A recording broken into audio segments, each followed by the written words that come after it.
Reverend. Hey, Reverend. Good to see you. Good to see you. Mom, what's up? Right. Come on.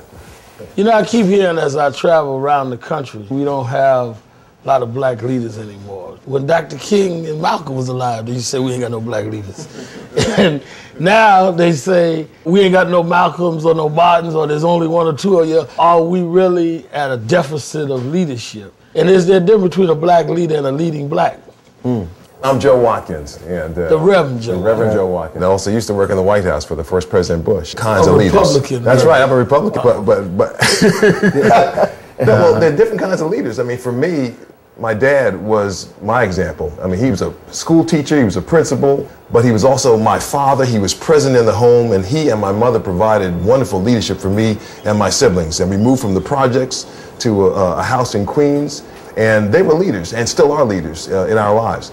So individually, we need leadership. That's right. My name is Moms, and I'm a poet, actor, playwright.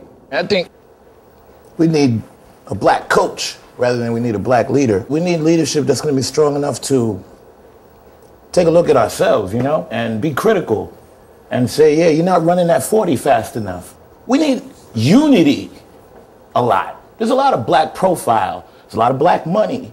But everybody is off doing their own individual thing rather than connecting. I don't think the movement is as identifiable as it once was. Tell them, Raz, what you do. Raz Baraka, who's unique because he's in the second generation of leadership. Yeah. His father, Amir Baraka, is doing a million things, man. I'm deputy mayor, city of Newark, vice principal, and a writer as well. When people say there's not any leadership, I think that's them saying we can identify a movement that I could be a part of. When a lot of us graduated from college, we were looking for SNCC or SCLC or the NAACP or something to be a part of that. You know, we came out of the whole anti-apartheid thing, the stuff that was going on in New York, you know.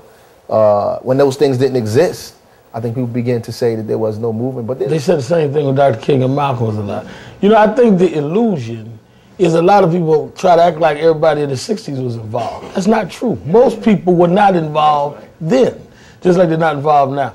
The biggest march in the 60s was the March on Washington 63, which was a quarter of the Million Man March.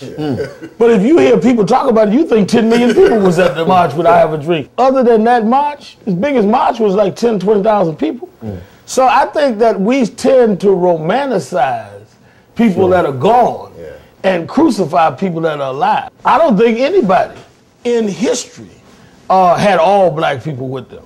You know, I hear what you say, Moms, about unity. We didn't have unity in the 60s. People was fighting like crazy. You know that. I remember in 72, I was about 17, when his father and Congressman Charles Diggs, who was the head of Black Caucus at the time, convened the National Black Political Convention. I was shocked when I got out there and the leaders were throwing chairs at each other, fighting. I mean, it was like a hip-hop meeting.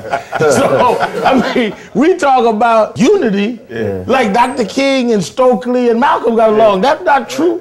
Malcolm was attacking Dr. King, and Stokely was calling King a Tom. In fact, most of the people had turned on King when he died. And then everybody went and cried at the funeral. So is a lot of it that we don't understand? We haven't learned, I don't think, to do what some other groups have learned to do well, which is to honor the folks that we have who are all over the place. For instance, with black Democrats and black Republicans, we argue and fight, certainly publicly, but privately, we don't get together and talk about what we can do to make a difference within the party structure. Because the truth be told, we need black folks in every political party and have the concerns of black people at heart. Then we can make some movement, some progress. And then come together behind doors and have that conversation. Absolutely. Now, there's a Time Warner, there's all of these big white companies, and they'll merge to make a bigger company. We don't even think like that. Right. You know, we have a billionaire, we have a bunch of millionaires, and everybody's off doing their own thing, you know? That benefited from the struggle of and they benefited from the struggle. So that's key. I think a lot of leading blacks are a result of black leaders. You know,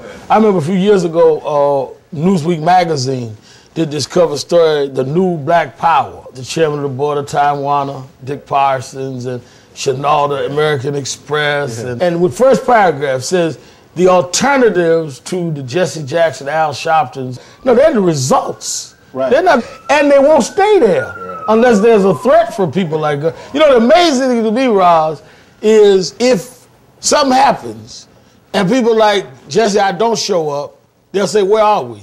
If we do show up, you show it off. So I mean, either way, you gonna get it. Yeah, because you can't care about, what we gonna think about you. We think too that we are fighting for something and we don't know that there's another side of folks that are fighting to repeal, and when you stop moving forward, there's somebody pushing you back. Yeah. Well, at the it's same trickier time. now than it used to be, because there was a time when everybody black was shut out, and so we were all exactly in the same boats. We haven't been exactly in the same Well, not boat. exactly, but we were all. Everybody was shut all out. in the slave. We in the same That's what I mean. It's not a race matter as much as it might be an economic matter. Like, let's say you get somebody who's an entrepreneur who owns a barbershop. Their business grows. They become successful. They do a good job of catering to their customers. They take care of the people in the community. And as a result of that, they succeed and they make money. Now that they've made money, suddenly they are wealthy. And the whole tax issue is altogether different. You're African American. You care about the people. You care about the community. You might be on a different side. You from take everybody class else. interest as opposed to national interest. Yeah. Well, you sure. start feeling like my taxes is going to Well, that's right. feed some people Right. or do something in the community that I just came from, by the way. Yeah. You know what I mean? Well, To feed the and people in the maybe on hood, your and I don't way want back. to do that anymore. And you may be on your way back. To me, what black power is when black people collectively have the power, the authority, the ability to act and make decisions politically and economically in their best interest. There's a difference between power and influence. When you have to march, demonstrate, boycott to get people in power to make decisions in your best interest, that's influence. And oftentimes, influence is mistaken